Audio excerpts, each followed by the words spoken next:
સાથે ગણી શકાય એના માટે આપણે 0x ની 3 ઘાત ઉમેરીશું. આની કિંમત 0 પર થઈ જશે. આવા x² - x + 1 આપેલું છે તો અહીંયા x ની 4 પાવર લાવવા માટે આપણે x² વડે અને ગણીશું તો x² = x ની 4 પાવર માઇનસ x³ + x².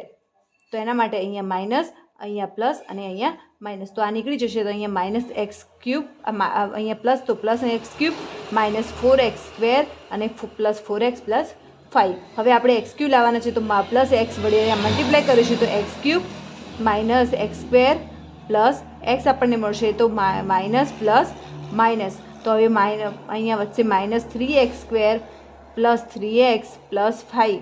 હવે આપણને -3x² લાવવાનું છે તો x² છે તો -3 વડે મલ્ટીપ્લાય કરીશું તો -3x² + 3x - 3 મળશે. એટલે કે આ નીકળી જશે અને પ્લસ માઇનસ પ્લસ કરતાં આ નીકળી જશે અને આપણને કિંમત કેટલી શેષ કેટલી